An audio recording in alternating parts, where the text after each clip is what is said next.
यदि सूरज जैसा बनना है तो सूरज जितना तपना होगा भाई।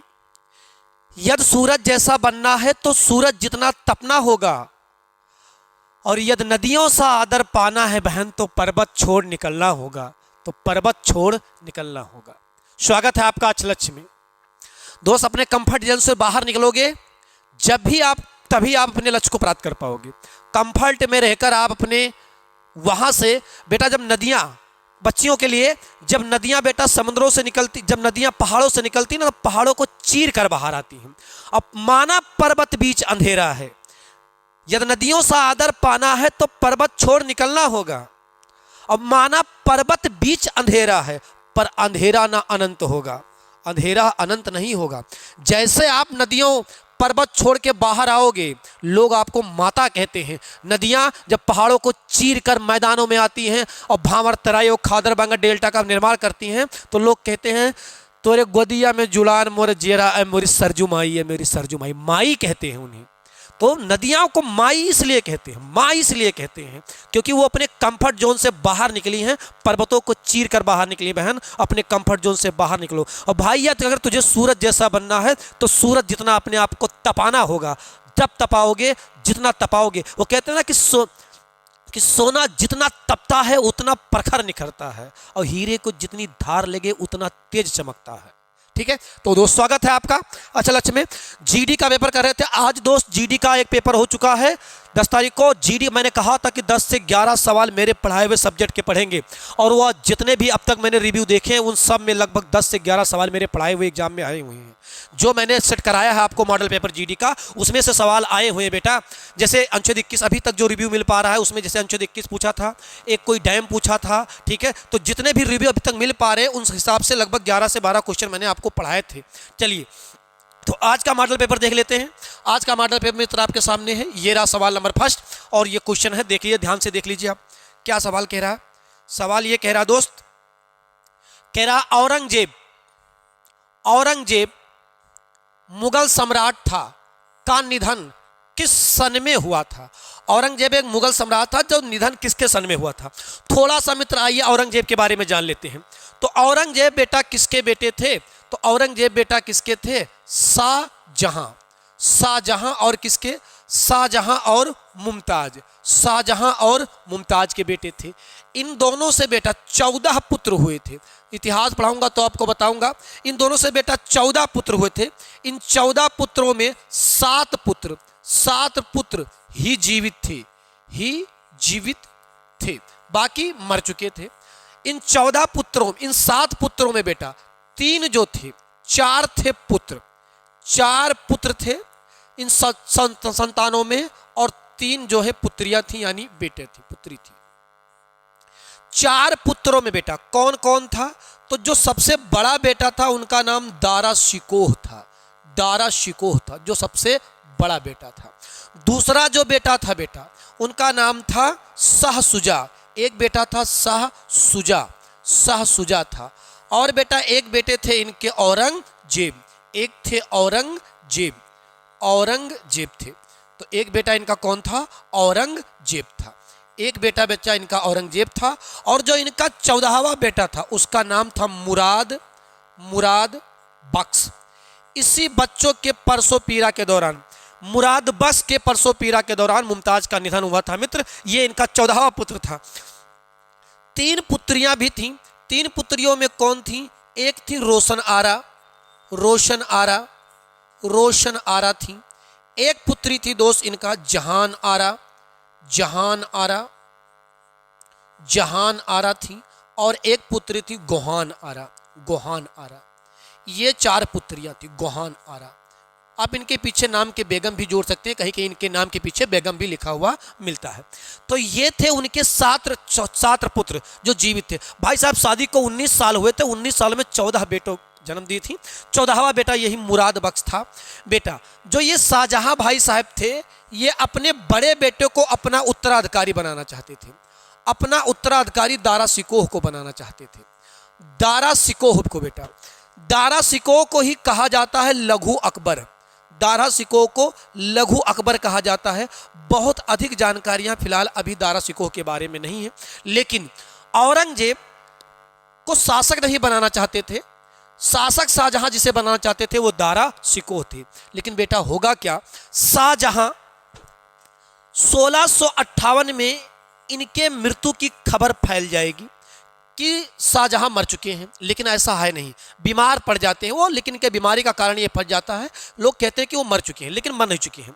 और इसी के कारण बेटा, इसी के कारण इनके उत्तराधिकार के लिए संघर्ष प्रारंभ हो जाएगा। उत्तराधिकार के लिए संघर्ष प्रारंभ हो जाएगा और उत्तराधिकार के लिए संघर्ष प्रारंभ होगा। बहुत सारे युद्धों में 3 युद्ध इंपॉर्टेंट हैं जो लड़े जाएंगे। 3 युद्ध इंपॉर्टेंट हैं और तीनों युद्ध में जो औरंगजेब है दारा शिकोह को मार देगा, शाह शुजा को मार देगा। आइए उस युद्ध की जिक्र कर लेते हैं कि कौन कौन से युद्ध हुए हैं और औरंगजेब शासक बने कैसे हैं। तो कौन कौन से युद्ध हुए हैं बेटा, ध्यान से सुनना। 1658 बेटा, 1658 में एक युद्ध होगा जिसका नाम होगा बहादुरपुर का युद्ध। ये बहादुरपुर का युद्ध होगा, किसके बीच होगा, ये दोस्त होगा औरंगजेब के बीच। किसके बीच, औरंगजेब और कौन लड़ेगा, और लड़ेंगे कौन, शाह शुजा। औरंगजेब दोस्त और कौन, शाह शुजा लड़ेंगे, औरंगजेब और शाह शुजा। और बेटा बहुत डिटेल नहीं बता रहा हूं आपको, इसमें औरंगजेब क्या हो जाएंगे, विजय, और शाहजहां क्या हो जाएंगे, शाह शुजा क्या हो जाएंगे, पराजित हो जाएंगे। भाई उत्तराधिकार के लिए एक व्यक्ति तो गया, एक व्यक्ति चला गया। इसके बाद बेटा एक युद्ध होगा 1659 में और इस युद्ध का नाम होगा सामूगढ़ का युद्ध। सामूगढ़ के युद्ध में बेटा ये युद्ध होगा किसके किसके बीच, ये होगा औरंगजेब के बीच। औरंगजेब लड़ेंगे और कौन लड़ेगा, और लड़ेंगे बेटा कौन, दारा शिकोह लड़ेंगे, दारा शिकोह। और इसमें औरंगजेब पराजित कर देंगे दारा शिकोह। औरंगजेब इसमें भी विजय हो जाएगा, इसमें विजय हो जाएगा और दारा शिकोह बेटा क्या हो जाएंगे, इसमें पराजित हो जाएंगे। दारा शिकोह दोस्त पराजित हो जाएंगे और यहीं पर आगरा में, यहीं पर दोस्त आगरा में राज अभिषेक कराएगा कौन, औरंगजेब। राज अभिषेक कराएंगे कौन, औरंगजेब। ध्यान सुनना बेटा, औरंगजेब ऐसे शासक हैं जिन्होंने 2 बार अपना राज अभिषेक कराया है। औरंगजेब ऐसे मुगल शासक हैं जिन्होंने 2 बार राज अभिषेक कराया है। आगरा में ये राज अभिषेक कराएगा बेटा। लेकिन बेटा अभी दारा शिकोह मरेंगे नहीं मित्र, और दारा शिकोह जब नहीं मरेंगे दोस्त तो होगा क्या, फिर से एक युद्ध होगा। और जो फिर से एक युद्ध होगा उस युद्ध का नाम क्या है दोस्त, तो अगला जो युद्ध होगा वो होगा देवराय का युद्ध। देवराय का युद्ध होगा, ये देवराय का युद्ध होगा दोस्त। देवराय का युद्ध किसके किसके बीच होगा, ठीक सुन लेना।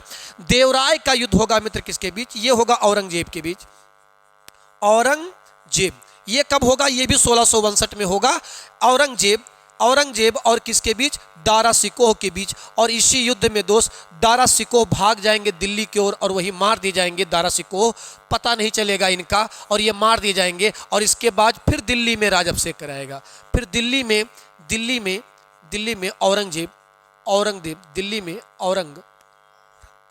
औरंगजेब क्या कराएंगे, अपना राज अभिषेक कराएंगे, फिर से राज अभिषेक कराएंगे। तो औरंगजेब अपना राज्य अभिषेक कराएंगे, 2 बार राज अभिषेक कराएंगे और 1659 में ये शासक बनेंगे दोस्त। और ये कब से कब तक औरंगजेब रहेंगे, ध्यान दो ना दोस्त, औरंगजेब रहेंगे 1707 तक। और 1707 में अहमदनगर में औरंगजेब का क्या हो जाएगा, निधन हो जाएगा दोस्त। तो ये थोड़ी सी जानकारी थी। थोड़ी जानकारी औरंगजेब के बारे में और जान लेते हैं दोस्त। तो 1659 में ये राज अभिषेक कराएंगे, 1707 तक रहेंगे बेट। इसके बाद दोस्त आपको औरंगजेब के बारे में याद रखना है, मुगल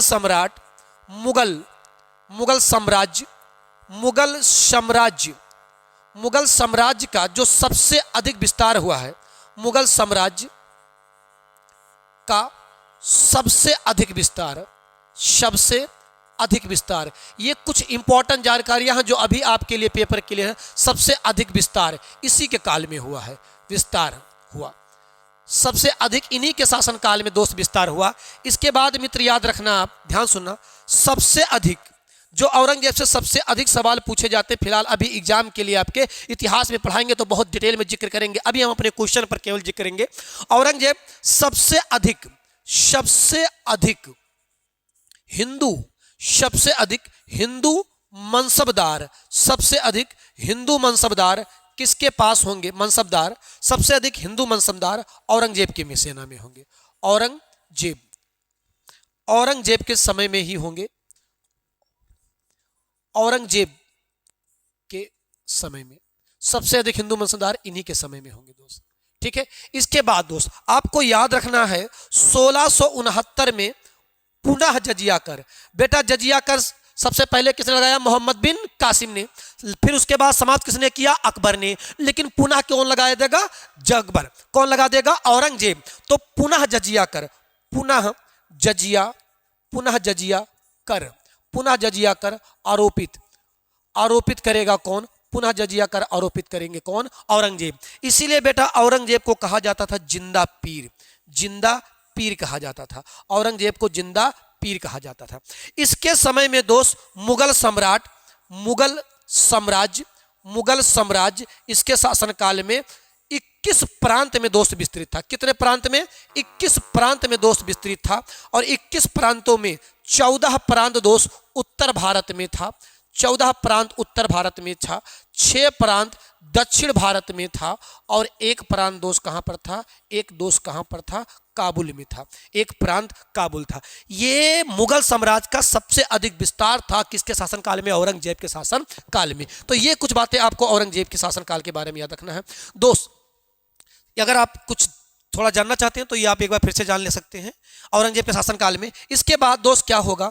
औरंगजेब का 1707 में क्या हो जाएगा दोस्त? निधन हो जाएगा। और यहीं से मुगलों का पतन प्रारंभ होगा। 1707 में औरंगजेब का निधन होगा और यहीं से जब आप इतिहास पढ़ेंगे दोस्त, क्या पढ़ेंगे आप? यहीं से जब इतिहास पढ़ना चालू करेंगे उत्तरवर्ती मुगल काल। औरंगजेब के बेटा 5 बेटे थे।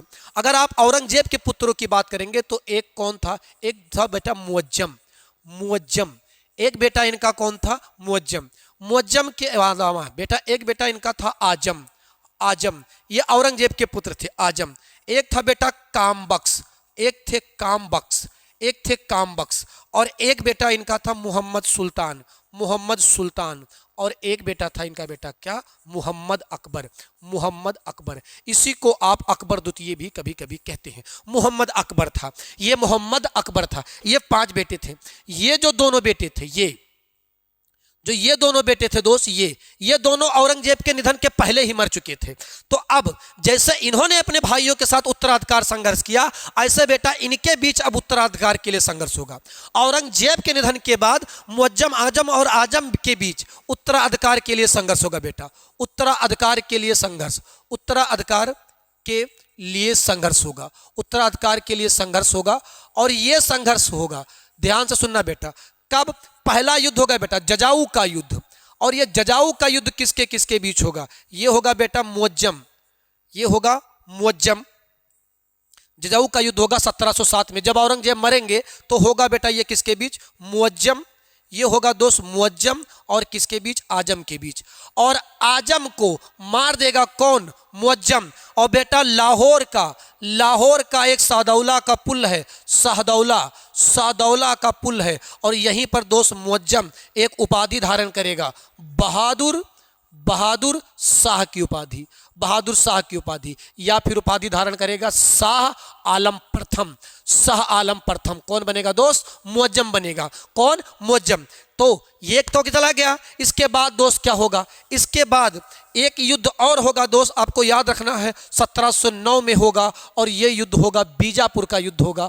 और बीजापुर का युद्ध होगा दोस्त, ये होगा कामबख्श, कामबख्श। और किसके बीच? और किसके बीच होगा? ये कामबख्श और मुअज्जम के बीच होगा। किसके बीच? मुअज्जम या फिर शाह आलम प्रथम के बीच। यहां पर बेटा 65 वर्ष का शासक 45 वर्ष के शासक को हरा देगा और यही कामबख्श को मार देगा। और पूरे के पूरे मुगल साम्राज्य का मालिक बनेगा कौन? मुअज्जम या शाह आलम। और बेटा 1712 तक रहेगा कौन? मुअज्जम। 1707 से 1712 तक। और फिर इनका बेटा आएगा जहांदार शाह। बहुत लंबा हो जाएगा, इसके बाद हम लोग जिक्र करेंगे। तो सही उत्तर मिल गया होगा बेटा आपको। आपका अपने उत्तर का जवाब मिल गया होगा क्या? मुगल सम्राट का निधन कब हुआ था? 1707 में। कब? 1707 में औरंगजेब का निधन हुआ था। चलिए अगला सवाल देखते हैं क्या कह रहा है।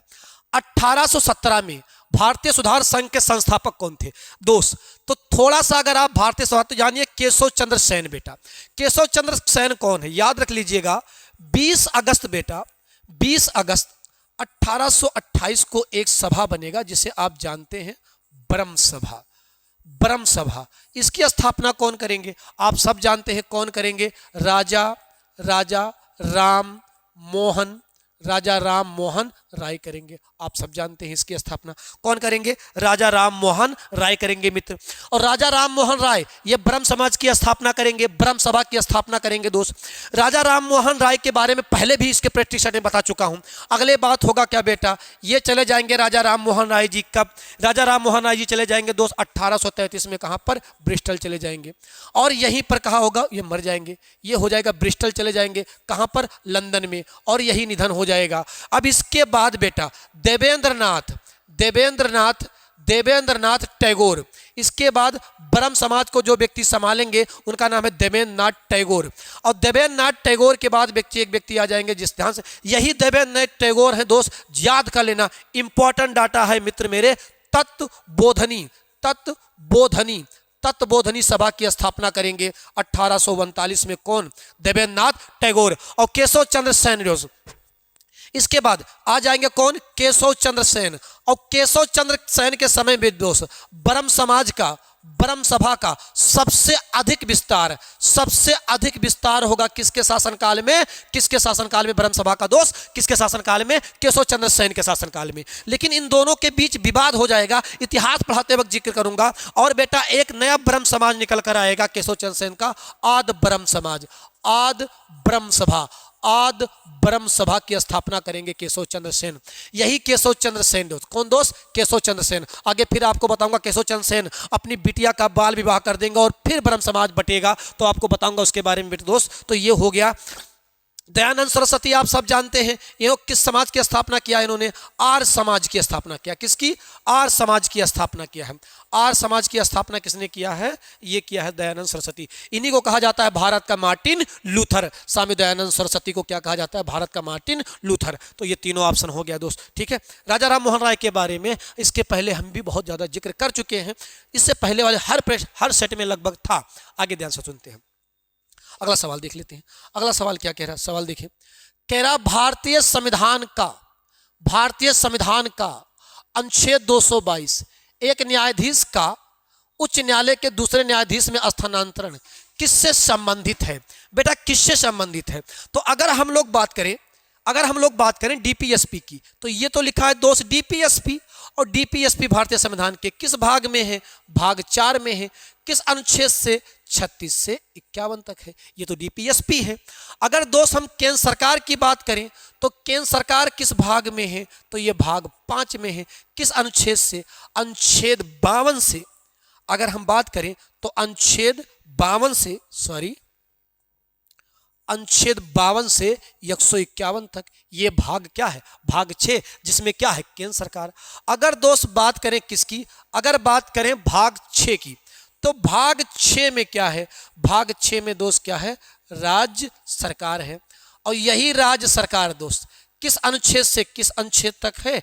तो ये 152 से 237 तक है। क्या? अनुच्छेद 152 से 237 तक राज्य सरकार है। और अगर दोस्त हम लोग ये कह रहा उच्च न्यायालय, अगर उच्च न्यायालय की बात करें तो 214 से 237 तक ये क्या है बेटा? राज्य की न्यायपालिका का उल्लेख है। राज्य की न्यायपालिका का उल्लेख है। किसमें? इसी में दोस्त, राज्य की न्यायपालिका का उल्लेख है। किसमें? अनुच्छेद 214 से 37 तक। 214 में ही दोस्त क्या है? हाई कोर्ट का गठन है। हाई कोर्ट का क्या है? गठन है। किसमें? 214 में। हाई कोर्ट है क्या? किसी राज्य का सर्वोच्च उच्च न्यायालय क्या होता है? हाई कोर्ट होता है। प्रत्येक राज्य का एक उच्च न्यायालय होगा। पॉलिटी पढ़ाते वक्त पढ़ लेंगे दोस्त। भारतीय नागरिकों के लिए मौलिक अधिकार की अगर बात करें दोस्त, अगर मौलिक अधिकार की बात करें तो मौलिक अधिकार किस अनुच्छेद में है? तो अगर मौलिक अधिकारों की बात किया जाए तो यहां देख लेते हैं मौलिक अधिकार। अगर मौलिक अधिकार की बात करें तो ये किस में है दोस्त? ये भाग 3 में है। भाग 3 में है। और किस अनुच्छेद से किस अनुच्छेद तक है? 12 से 35 तक है। ये मौलिक अधिकार है। भारतीय संविधान के भाग 3 को क्या कहा जाता है? मैग्ना कार्टा कहा जाता है। और इन सब के बारे में बहुत डिटेल पढ़ा चुका है। जो पॉलिटी क्लास लेकर आएंगे हम लोग, फिर से पढ़ेंगे, वहाँ पर पूरी विस्तृत जानकारी पढ़ा जाएगा, ठीक है। अभी पेपर देख लीजिए, पेपर में आपके सवाल, मेरे जो पढ़ाए हुए सवाल वो एग्जाम में आए हुए हैं। और आप विश्वास कीजिए टीचर पर विश्वास करना सीखिए। मैंने कहा था कि जो सब्जेक्ट पढ़ा रहा हूँ वो सवाल आपके पेपर में आएंगे। मैंने बेटा पंचवर्षीय योजना से सवाल कराया था, वो आया था, पंचवर्षीय योजना सवाल आया था। डैम आपको पढ़ा चुका हूँ, ज्योग्राफी के 5 सेट कराया था, उससे डैम से सवाल आए थे। इकोनॉमी में जो मैंने पंचवर्षीय योजना कराया था उससे सवाल आए थे। जो सेट कराते वक्त जो मैंने एग्रीकल्चर पढ़ाया था उससे सवाल आए थे। पॉलिटी से सवाल आए हुए थे। जो सवाल अब तक सब्जेक्ट से जुड़े हुए सवाल आए हैं, करंट अफेयर को छोड़कर जो सब्जेक्ट से जुड़े हुए सवाल आए हैं वो आपके सेट से आए हुए हैं। दोस्त विश्वास करके आप लोग आगे देखिए। अगला सवाल देख लेते हैं। निम्नलिखित में से कौन से द्विसदनात्मक विधायिका वाला प्रांत है? पहले यह जान लेते हैं दोस्त, द्विसदनात्मक होता क्या? ऐसे राज्य जहां की विधानमंडल क्या है, 2 सदनीय है दोस्त। तो हमारे यहां जो विधानमंडल है, राज्य की जो विधायिका है, राज्य की विधायिका, थोड़ा डिटेल बताते हैं आपको। राज्य की विधायिका, अगर दोस्त राज्य की विधायिका की बात करें, राज्य की विधायिका, तो राज्य की विधायिका ही क्या है? विधानमंडल है। क्या है दोस्त? विधानमंडल है। अब विधानमंडल के गठन का प्रावधान किस अनुच्छेद में है? तो यह अनुच्छेद 168 है। अगर कहीं पर विधानमंडल है तो इसके 2 सदन हैं। अगर किसी राज्य में विधानमंडल है तो इसके 2 सदन हैं। एक होगा दोस्त विधान परिषद, और यही विधान परिषद दोस्त क्या होगा? राज्य का अस्थाई सदन होगा। यह होगा अस्थाई सदन, यह होगा अस्थाई सदन। यही होगा दोस्त उच्च सदन, यही होगा उच्च सदन, और यही होगा अप्रत्यक्ष सदन। इसी को आप अप्रत्यक्ष सदन भी कह सकते हैं, और इसी को दोस्त आप अलोकप्रिय सदन भी कह सकते हैं। अलोकप्रिय सदन यही है। ठीक है। किस अनुच्छेद में इसका जिक्र है? तो यह मिलेगा आपको अनुच्छेद 169 में। विधान परिषद, पॉलिटी जब पढ़ूंगा तो बताऊंगा कैसे गठित होगा विधान परिषद। अगर द्विसदनीय है तो फिर एक चीज और होगा। क्या होगा? विधानसभा होगा। तो फिर एक चीज होगा, क्या होगा दोस्त? विधानसभा होगा। और विधानसभा का उल्लेख किस अनुच्छेद में मिलेगा? 70 में, 170 में। इसी विधानसभा को दोस्त कहा जाता है क्या? अस्थाई सदन। यही है अस्थाई सदन। इसी को दोस्त आप कहते हैं लोअर हाउस, निम्न सदन। इसी को आप राज्य का क्या कहते हैं? निम्न सदन। इसी को दोस्त आप कहते हैं क्या? प्रत्यक्ष सदन। इसी को आप क्या कहते हैं? प्रत्यक्ष सदन कहते हैं। और इसी को दोस्त आप कह सकते हैं लोकप्रिय सदन। लोकप्रिय सदन, आप इसी को लोकप्रिय सदन भी कह सकते हैं। तो किन किन राज्यों में, क्या सभी राज्यों में यह है? क्या सभी राज्यों की व्यवस्था द्विसदनात्मक है? तो जवाब है नहीं। पहले यह 7 में था। वर्तमान में कितने राज्यों की व्यवस्था, वर्तमान में कितने राज्यों की विधायिका द्विसदनीय है? तो बेटा कितने? 6। आइए देख लेते हैं। द्विसदनात्मक किसका किसका है दोस्त? उत्तर प्रदेश का है। उत्तर प्रदेश में है। आपके पड़ोसी राज्य बिहार में है, इसके अलावा दोस्त महाराष्ट्र में है, इसके अलावा कहां पर है? तेलंगाना में है, कर्नाटक में है, और एक राज्य और बचा जिसका नाम क्या है? जिसका नाम है दोस्त क्या? आंध्र प्रदेश। अभी हाल ही में सरकार ने एक राज्य को अपनी विधानसभा देने की मान्यता प्रदान कर दिया है केंद्र सरकार ने। याद कर लेना दोस्त, असम को विधान परिषद के गठन की मान्यता प्रदान कर दिया गया है। विधान परिषद के गठन की मंजूरी दे दिया गया है। इसको मंजूरी दे दिया गया है। पॉलिटी पढ़ाते वक्त बताऊंगा। मंजूरी दे दिया गया है इनको, किसको? असम को। तो कितने राज्यों में है? 6। पहले ये 7 थे, जम्मू कश्मीर में था, जो अब नहीं है, आप सब जानते हैं। अनुच्छेद 370 हट गया तो वो क्या हो गया? गायब हो गया। तो इन राज्यों में क्या है? विधानसभा है। यानी इन राज्यों की सदन, इस राज्यों की विधायिका क्या है? 2 सदनीय है। इन राज्यों की विधायिका क्या है? 2 सदनीय है। ध्यान देना, हमारी संसद भी तो मित्र, हमारा संसद भी तो 2 सदनीय है। संसद भी तो 2 सदनीय है। कितना? 79 में संसद है। हमारी केंद्र की भी 2 सदन है। संसद के अंग कितने हैं? अंग 3 हैं दोस्त। कितने अंग है? 3 हैं। एक राष्ट्रपति होता है, ये तो अंग है, ये संसद का अंग है। ये अंग है। लेकिन सदन कितने हैं? दो। एक दोष कौन सा है? एक है राज्यसभा, एक क्या है? एक है राज्यसभा मित्र, और एक क्या है? लोकसभा है। एक दोस्त क्या है? लोकसभा है। ठीक है। राज्यसभा को ही आप क्या कहते हैं दोस्त? इसी को आप अपर हाउस, उच्च सदन कहते हैं। इसी को आप उच्च सदन कहते हैं। इसी को दोस्त आप अप्रत्यक्ष सदन कहते हैं। यही दोस्त क्या है? अप्रत्यक्ष सदन है। और यही दोस्त क्या है? यही जो है अस्थाई सदन है। यही अस्थाई सदन है। इसी को आप अस्थाई सदन कह सकते हैं। यही दोस्त क्या है? यही प्रत्यक्ष सदन है। यही प्रत्यक्ष सदन है लोकसभा, ये प्रत्यक्ष सदन है। और यही दोष क्या है? यही दोष अस्थाई सदन है। यही अस्थाई सदन है। और इसी को आप क्या कहते हैं? इसी को आप निम्न सदन भी कहते हैं मित्र। इसी को आप निम्न सदन भी कहते हैं। और ये किस में है? ये है अनुच्छेद 81 में। और ये किस में है दोस्त? ये है अनुच्छेद 80 में। और राष्ट्रपति महोदय किस में है? ये है अनुच्छेद 52 में। राष्ट्रपति महोदय किस में है? अनुच्छेद 52 में। भारत का एक क्या होगा? राष्ट्रपति होगा। तो ये हमारी संसद। हमारी संसद भी कितनी है? दो सदनीय है। अंग कितने हैं दोस्त? कितने अंग कितने हैं? 3 हैं। चलिए, तो आपको सवाल का जवाब मिल गया और बहुत सारी जानकारियां मिल गई। क्या कह रहा है? द्विसदनीय नहीं है दोस्त। क्या? गुजरात। इसका सही जवाब क्या होगा? गुजरात होगा। चलिए, स्टॉक एक्सचेंज पर, स्टॉक एक्सचेंज बेटा याद ध्यान सुनना, इकोनॉमी मेरा सब्जेक्ट है दोस्त। बहुत जल्द आपको इकोनॉमी पढ़ाऊंगा। पेपर आपका जीडी समाप्त होने दीजिए। थोक दर पर नहीं, ये नहीं है। खुदरा प्रतिभूतियों को बेटा, स्टॉक एक्सचेंज प्रतिभूतियों को, जो आप सिक्योरिटी ट्रांजैक्शन करते हैं, प्रतिभूतियों को खरीदा और बेचा जाता है। स्टॉक एक्सचेंज जो आपने अपना स्टॉक रखा है, जो अपनी प्रतिभूतियां, अपनी संपत्तियां जो आपने रखी हैं, उनको जो आप खरीदते बेचते हैं, उसी को स्टॉक एक्सचेंज कहा जाता है। स्टॉक का मतलब ही होता है क्या? स्टोर करना। स्टोर करना, स्टॉक एक्सचेंज। जब अपनी स्टॉक एक्सचेंज प्रतिभूतियों को, वो प्रतिभूतियां जो आपने स्टोर करके रखी हैं, उनको खरीदा और बेचा जाता है, इसी को स्टॉक एक्सचेंज कहा जाता है। अगला सवाल कह रहा, कहां पर भागीरथी और अलकनंदा आकर मिलती हैं दोस्त? तो भागीरथी और अलकनंदा के बारे में अगर आप थोड़ा जानना चाहते हैं तो ध्यान से सुनिएगा। यहां से एक नदी आती है मित्र, इसका नाम क्या है? अलकनंदा है। इसका नाम क्या है? अलकनंदा है। अलकनंदा है। इसके अलावा दोस्त इधर से एक नदी आएगी, इसका नाम दोस्त मंदाकिनी है। मंदाकिनी है। और इधर से दोस्त एक नदी आएगी जिसका नाम भागीरथी है। भागीरथी है। और अलकनंदा और भागीरथी का संगम कहां पर होगा दोस्त? देवप्रयाग में होगा। कहां पर? देवप्रयाग में। और यही दो नदियां क्या बन जाएंगी दोस्त? गंगा बन जाएंगी। और गंगा बहते हुए क्या काम करेगी? भारत के कितने राज्यों से? 5 राज्यों से। कितने राज्यों से? 5 राज्यों।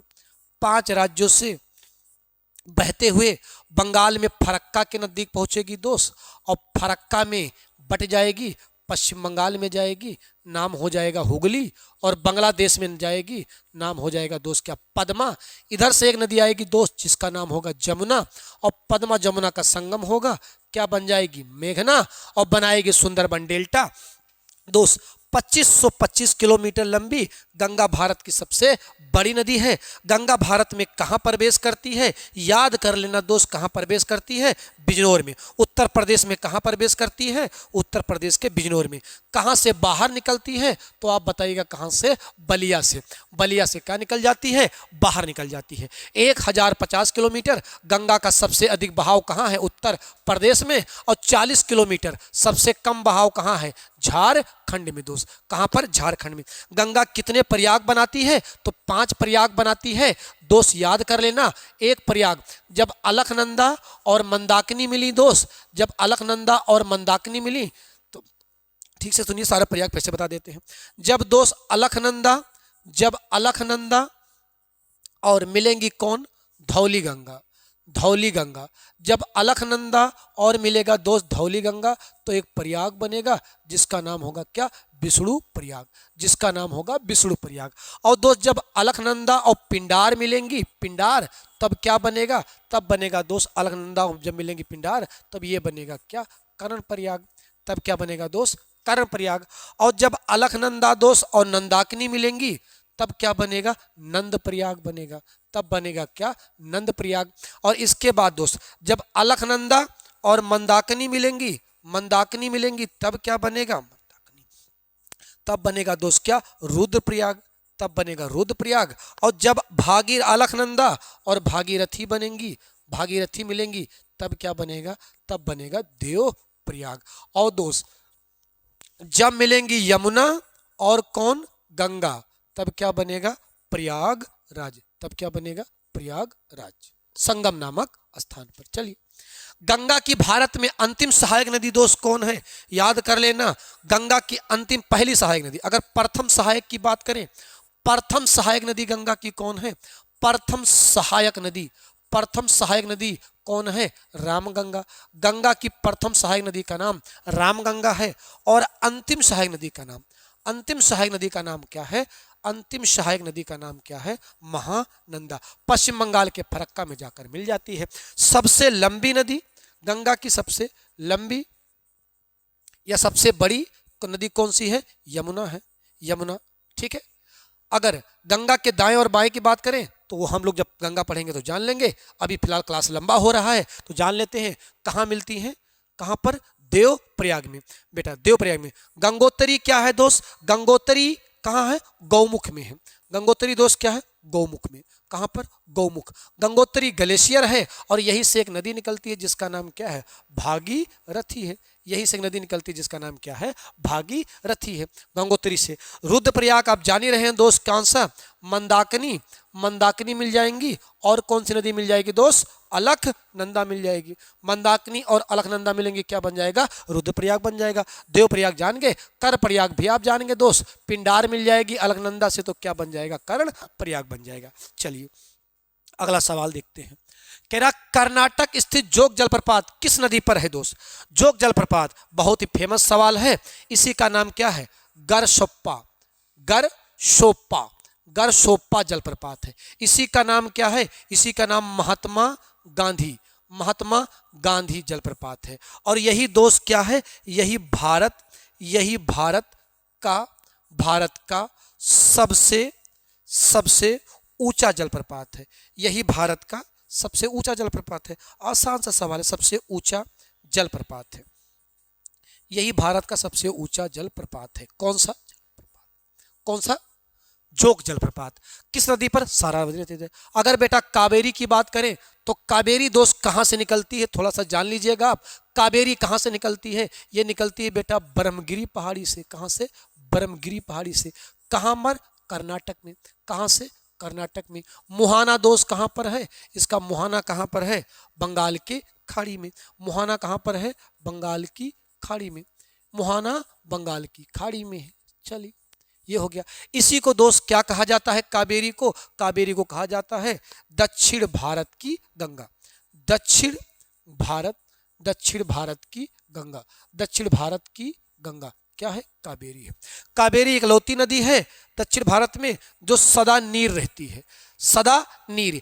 क्योंकि साल में 2 बार वर्षा मिलता है दोस्त, क्योंकि इसे साल में 2 बार वर्षा मिलता है। कौन सा, दक्षिण पश्चिम मानसून से तथा बेटा कौन सा, उत्तर पूरब मानसून से, उत्तर पूरब मानसून से, यानी लौटते हुए मानसून से वर्षा मिलती है। गोदावरी दोस्त कहां से निकलती है, त्र्यंबक पहाड़ी, त्र्यंबक पहाड़ी। कहां से, नासिक से। कहां से, नासिक से। किस राज्य में, महाराष्ट्र में। किस राज्य में, महाराष्ट्र में। गोदावरी को क्या कहा जाता है दोस्त, दक्षिण की गंगा कहा जाता है। और गोदावरी दक्षिण भारत की सबसे बड़ी नदी है, दक्षिण भारत की सबसे बड़ी नदी है। गोदावरी दक्षिण भारत की सबसे बड़ी नदी है दोस्त, ठीक है। तो गोदावरी क्या है, दक्षिण भारत की सबसे बड़ी नदी है। आपको कुछ सहायक नदियां पहले भी पढ़ा चुका हूं, ज्योग्राफी वाला सेट देख लीजिएगा। जो बच्चे नहीं देखे हैं उनसे रिक्वेस्ट है कि ज्योग्राफी जो मैंने कराया है 5 सेट उसको देख लीजिएगा, सब कुछ पढ़ाया है वहां पर, सब सारे सेट कराकर लगभग कंप्लीट कर दिया, ज्योग्राफी के लगभग सारे सेट। कृष्णा के बारे में जान लेते हैं दोस्त। कृष्णा का उद्गम कहाँ से होता है, ये भी महाराष्ट्र में होता है दोस्त। कहाँ से, पश्चिमी घाट से होता है। किस पहाड़ी से होता है दोस्त, किस चोटी से, तो महाबालेश्वर, महाबालेश्वर से होता है, महाबालेश्वर से होता है, ठीक है। कृष्णा नदी का उद्गम महाबालेश्वर से होता है, ठीक है। चलिए ये हो गया, आगे देखते हैं अगला सवाल। बाढ़ के दौरान नदी चैनल के किनारे, बाढ़ के दौरान नदी चैनल के किनारे बने हुए चौड़े निचले किनाराबंदी को क्या कहते हैं दोस्त, डेल्टा किसे कहते हैं। अगर डेल्टा की बात करें, जब नदियां जब नदियां अपने मुहाने पर, अपने मुहाने मुहाने पर जलोढ़ का निक्षेपण करती हैं, निक्षेपण निक्षेपण करती हैं, तो इसे दोस्त क्या कहते हैं? इसे डेल्टा कहते हैं। जैसे जैसे अगर हम लोग दो डेल्टा की बात करें तो दुनिया का सबसे बड़ा डेल्टा, दुनिया का सबसे बड़ा डेल्टा, सबसे बड़ा डेल्टा, दुनिया का सबसे बड़ा डेल्टा कौन है दोस्त? आप सब जानते हैं क्या है? ब्रह्मपुत्र और गंगा का डेल्टा। ये दोस्त कहीं कहीं मिल सकता है आपको, जमुना और पद्मा का डेल्टा, जमुना और पद्मा का डेल्टा। डेल्टा का नाम क्या है दोस्त? डेल्टा का नाम आप जान रहे हैं क्या है? Sundarban delta, Sundarban delta. अगर भारत की दूसरी डेल्टा की बात करें दोस्त तो गोदावरी, गोदावरी और कृष्णा, गोदावरी और कृष्णा नदी ये बनाती हैं दोस्त मोर पंखा कार डेल्टा, मोर पंखा कार डेल्टा बनाती हैं। ये भारत की दूसरी सबसे बड़ी डेल्टा है। ये कहाँ बनता है दोस्त? ये बनता है आंध्र प्रदेश में। ये कहाँ बनता है? आंध्र प्रदेश में बनता है। ये भारत की दूसरी सबसे बड़ी क्या है? डेल्टा है। तो ये हो गया डेल्टा के बाद। तटबंधन दोस्त, बस यही उत्तर सही है, बस यही उत्तर मित्र सही है। तटबंधन क्षेत्र कहते हैं उसे, तटबंधन क्षेत्र कहते हैं, बाढ़ क्षेत्र नहीं कहते। टीला दोस्त, टीला बनता है देता रेगिस्तान, रेगिस्तानों में जब रेत के बालू ऐसे खड़े हो जाते हैं तो इन्हें टीला कहते हैं। ये टीला नहीं बनता है, ये टीला रेगिस्तान या मैदानी क्षेत्रों में बनता है, बाढ़ का क्षेत्र नहीं दोस्त, तटबंधन है, उसे क्या कहते हैं? तटबंधन कहते हैं। आगे सवाल देख लेते हैं। निम्नलिखित में से मात्रक भौतिक एक कौन सी एक अदिश रास है? अदिश रास है तो दोस्त अदिश रास कहते हैं जिसमें केवल क्या पाया जाए? परिमाण, परमाणु पाया जाए या और परमाणु पाया जाए, दिशा ना पाया जाए, दिशा ना पाया जाए, उन्हें क्या कहते हैं? उन्हें अदिश रास कहते हैं। फिलहाल यही के लिए टेक्निकल शब्द में नहीं जाते हैं, यही परिभाषा है इसकी। जिसमें परमाणु पाया जाए किंतु, जिसमें केवल परमाणु पाया जाए किंतु दिशा ना पाया जाए, डायरेक्शन ना पाया जाए। बेटा भार एक सदिश रास है, वेग एक सदिश रास है, त्वरण एक सदिश, यंग माप यही एक क्या है? ये एक कह रहा एक अदिश रास है। तो यंग माप ये दोस्त क्या है? एक अदिश रास है। जैसे बेटा तापमान एक अदिश रास है, जैसे ताप, जैसे दोस्त त्वरण, ताप, त्वरण, जैसे विद्युत धारा, जैसे विद्युत धारा, जैसे विद्युत धारा, जैसे विद्युत धारा, ये सब कैसे हैं? ये जैसे द्रव्यमान, ये सब राशियां जो हैं ये सब कैसे? ये सब एक अदिश राशियां हैं। ठीक है, चलिए आगे देखते हैं। किस वैज्ञानिक ने प्रकाश के तरंगों के सिद्धांत को प्रकाशित किया है? नील बोर ने? जी नहीं। क्रिश्चियन हाइकेंस ने? माइकल फ्राइडे ने? जी। क्रिश्चियन हाइकेंस, उनका नाम है क्रिश्चियन हाइकेंस। और ये फिजिक्स की सवाल है। मार्क्ड गार्डिया किस प्रजाति के अंतर्गत आती हैं? मार्क्ड प्रजातियां एथ्रोटाइड, मकड़ियां, सॉरी मकड़ियां किस प्रजाति के अंतर्गत आती हैं? एथ्रोसाइड प्रजाति होती हैं मकड़ियां दोस्त। बायोलॉजी में हम लोग पढ़ेंगे तो उसको जिक्र करेंगे वहां पर। एथ्रोटाइड, एथ्रोपोडिया, ठीक है, ये इस जाति हैं। कह रहा है युसुटकी नालिका मानव शरीर के किस भाग में होता है? ये होता है दोस्त किसमें? कान में होता है। युसुटिक नालिका मानव के शरीर के किस भाग में होता है? ये होता है दोस्त किसमें? कान में। आगे सवाल। कर्नल मेमोरी के आवंटन की एक नीति है जिसे क्या कहते हैं? जिसे कहते हैं दोस्त स्लेब आवंटन कहा जाता है। उससे कर्नल मेमोरी को उससे स्लेब आवंटन कहा जाता है। अगला सवाल देखें। भारत के कच्छ के रण के लिए प्रसिद्ध है, ज्वारीय है दोस्त। कच्छ का रण दोस्त है एक कच्छ प्रायद्वीप है, कच्छ प्रायद्वीप है, कच्छ प्रायद्वीप। प्रायद्वीप कैसे कहते हैं? जमीन का वह भाग जो तीन तरफ से पानी से घिरा हो, उसे क्या कहते हैं? उसे प्रायद्वीप कहते हैं। ठीक है। और कच्छ प्रायद्वीप दोस्त ये स्थित है किसमें? बी जोन में, भूकंप जोन में। और यही स्थित है दोस्त कच्छ का पठार, जो भारत में भूकंप की दृष्टि से सबसे अधिक संवेदनशील है। तो ये ज्वारीय मिट्टी का मैदान है। ज्वारीय मिट्टी का क्या है? ये मैदान है, कच्छ का रण। और इसी कच्छ के रण में दोस्त एक नदी विलीन होती है। ध्यान देना, उस नदी का नाम दोस्त क्या है? लूनी। लूनी नदी यहीं पर लुप्त हो जाती है या विलीन हो जाती है कच्छ के रण में, जो भारत की सबसे बड़ी अंतः स्थलीय नदी है, भूमबंधित नदी है दोस्त। कौन सी? भूमबंधित ये नदी है। ज्योग्राफी वाले में जिक्र कर चुका हूं दोस्त, ठीक है। आगे सवाल देखते हैं। कह रहा हाल ही में चर्चा में रहे नामसाई घोषणा किन राज्यों से संबंधित है दोस्त? तो दोस्त नामसाई एक सीमा विवाद है। ये दोस्त एक सीमा विवाद है। नामसाई एक सीमा विवाद चला किसके बीच? अरुणाचल प्रदेश दोस्त और किसके बीच? और असम के बीच। अरुणाचल प्रदेश और असम के बीच एक विवाद था। विवाद ये क्या था? ये विवाद था दोस्त सीमा विवाद था। दशकों से चला आ रहा सीमा विवाद को अरुणाचल प्रदेश, कितने किलोमीटर का सीमा? 84 किलोमीटर, लगभग 84 किलोमीटर के आसपास की सीमा विवाद था दोस्त। ये किसके बीच? अरुणाचल प्रदेश और असम के बीच। यहां ध्यान से सुनना दोस्त, ये कौन से राज्य हैं? पूर्वोत्तर के राज्य हैं। ये दोस्त कौन से राज्य हैं? पूर्वोत्तर के राज्य हैं। और यहां सीमा विवाद चल रहा था किसके बीच? अरुणाचल प्रदेश और असम के बीच दोस्त सीमा विवाद चल रहा था। और इस विवाद को 15 जुलाई सन 2022 को क्या कर दिया गया? खत्म कर दिया गया है। और जिस पर हस्ताक्षर किया गया है वही हस्ताक्षर क्या है? नामसाई हस्ताक्षर के तहत अरुणाचल प्रदेश, असम और अरुणाचल प्रदेश के बीच सीमा विवाद को क्या कर दिया गया है? समाप्त कर दिया गया है। आइए दोस्त जान लेते हैं। पूर्वोत्तर के राज्यों में 7 राज्य हैं दोस्त। कौन कौन से राज्य हैं? एक राज्य है दोस्त अरुणाचल प्रदेश। एक राज्य कौन सा है? अरुणाचल प्रदेश। एक राज्य दोस्त कौन सा है? असोम है।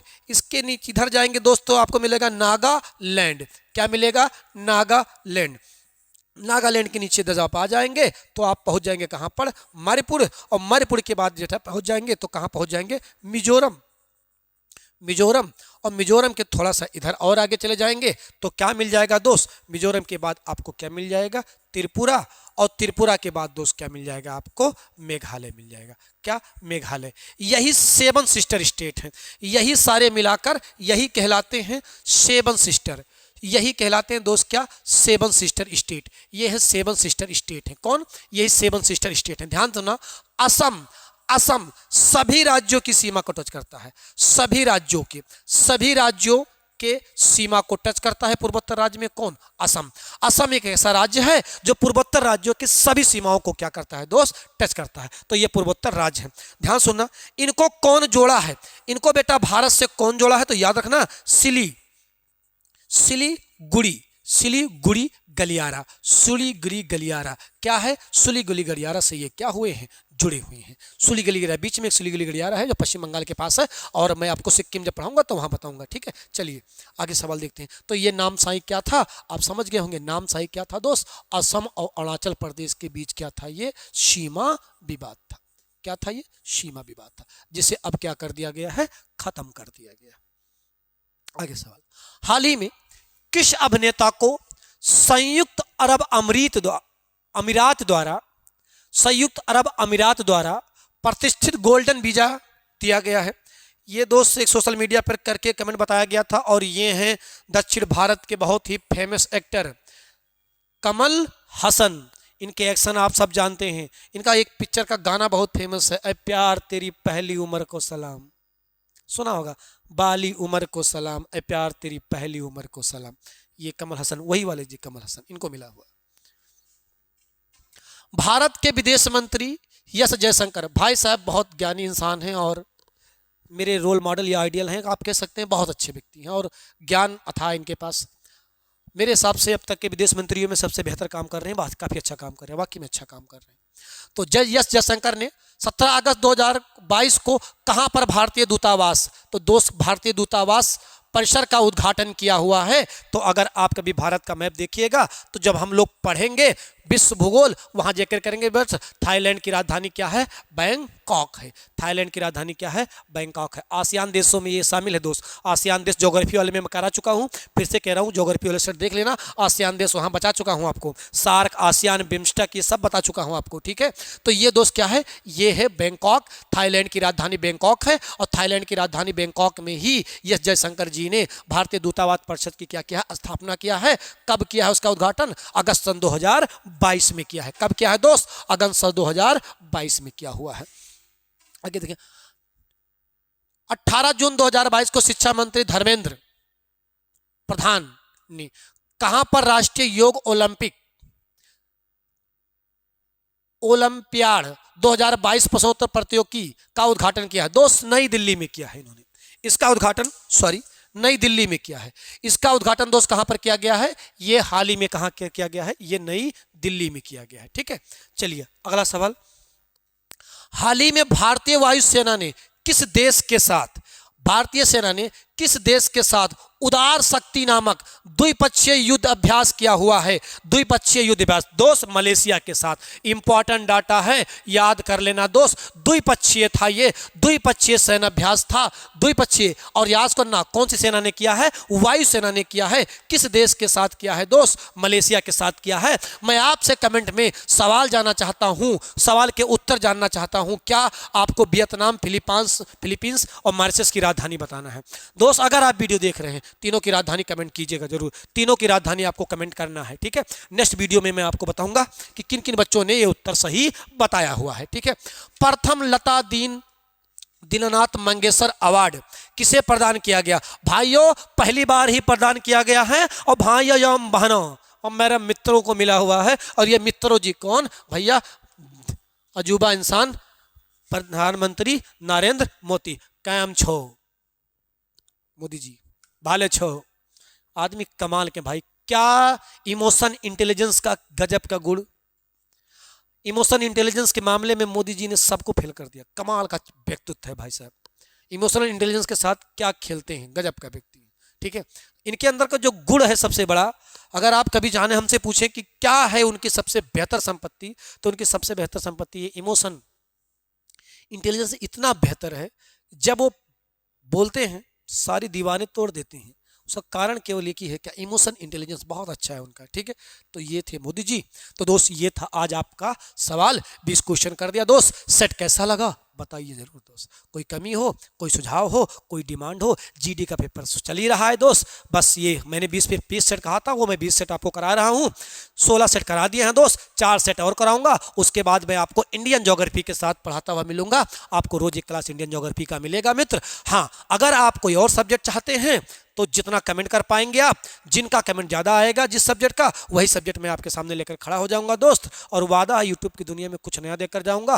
कहीं एडमिशन लेने की आपको कोई ज़रूरत नहीं है, मैं वादा करता हूं मैं आपको पढ़ाऊंगा। आपके यूपीपी के लिए सारे सिलेबस पढ़ाऊंगा मैं। साइंस के टीचर अलग से लगाऊंगा मैं। बाकी 9 सब्जेक्ट जो हैं लगभग वो मैं पढ़ाऊंगा आपको। यूपीपी आपका पूरा जीएस में कंप्लीट कराऊंगा, ये आपसे वादा रहा है मित्र। जैसे सपोर्ट कीजिएगा, जितना ज़्यादा हो सके वीडियो को लोगों तक शेयर कर दीजिएगा, ठीक है। अगर आप देख रहे हैं तो तब तक अपना और अपने मित्रों का और अपनों का खूब ख्याल रखें दोस्त। स्वस्थ रहो दोस्त, अपने करियर के लगे रहो, हार मत मानना, लगे रहना, ठीक है। धन्यवाद।